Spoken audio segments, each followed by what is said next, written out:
저는 비례대표 국회의원입니다. 19대 민주통합당 언론모 비례는 다른 분이었습니다. 그러나 저는 방송 정상화가 제 의정활동 주요 목표였습니다. 지난 4년 저는 거대 지상파들과 종편의 불법성 문제를 파헤치기 위해서 애써왔습니다. 방송과 싸우려면 흠결이 없어야 했습니다. 그래서 저는 비례 4년 동안 후원회를 못 두었습니다. 출판 기념회도 못했습니다. 그 흔한 의원 해외 외유 한번 못 해보았습니다. 실제로 제가 채널A 주주구성 불법성 자료를 폭로한 이후 그 종편이 최민희 특별취재팀을 구성해 비리 찾기에 나섰다는 다른 기자들의 전언이 있었습니다.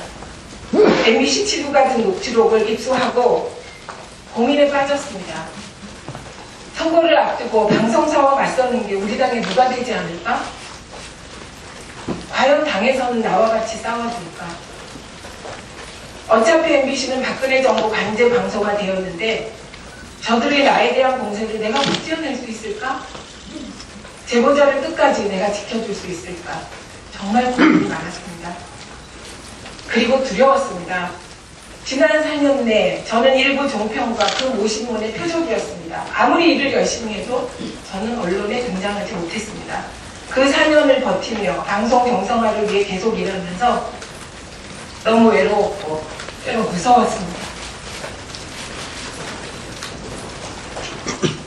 제가 MBC 치부를 폭로하자 MBC가 어제 메인 뉴스에서 제 선거법 위반 논란 기사를 27조간 보도했습니다. 이어서 연합뉴스, YTN 등 중앙언론이 보도했습니다. 보도시간 알려드릴게요. MBC 8시 40분, 연합뉴스 9시 25분, 헤럴드 경제 9시 41분, 국민일보 10시 22분, SBS 10시 45분, 뉴스완 10시 54분, YTN 11시 4분, 뉴스완 11시 14분, 동아일보 3시 7분, 새벽. 저는 지난 1월 14일 남양주시청에서 분구지역 출마 기자회견을 했습니다. 기자회견을 마치고 시청 공무원들에게 인사를 하지 않으면 안 된다고 해서 의례적으로 인사를 했습니다. 이게 다입니다. 지난 1월 20일 남양주 경찰서가 저를 선거법 위반으로 내사한다는 지역 매체 보도가 있었습니다.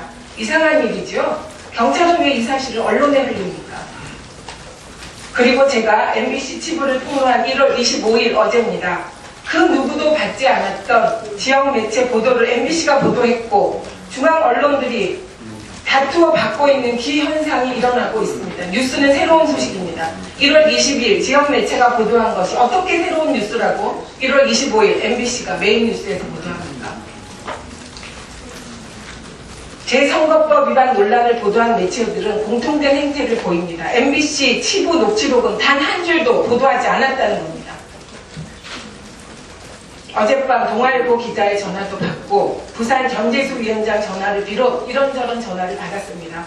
갑자기 남양주가 MBC에 등장하고 저의 남양주 출마가 전국적 뉴스가 되었습니다. 방금 전 모 기관의 모 간부가 뒤에서 공작을 하고 있다는 제보가 들어왔습니다. 여기 계신 언론인들께서 그거 취재해 주시지 않겠습니까? 저는 6시간 분량 녹취록을 가지고 있습니다. 다 풀었습니다. 어제 일부를 공개했고 법률 검토를 거쳐 앞으로 추가로 녹취록을 공개할 겁니다. 방송 정상화를 위해 국회에 들어온 저 두렵고 고단해도 제 역할을 다 해야 하지 않겠습니까? 저는 나쁜 방송들과의 대결을 멈추지 않겠습니다. 만일 20대에 당선되어 다시 이 자리에 선다면 저는 나쁜 종편 속아내기, 공영방송 제자리 찾기 작업을 멈추지 않을 겁니다. 이 자리에 계신 젊은 언론인들께 간절히 호소드립니다. 더 이상 술자리에서 방송에 맞서면 떨어진다. 이런 얘기 없어지도록 좀 도와주십시오. 이상입니다. 예, 다음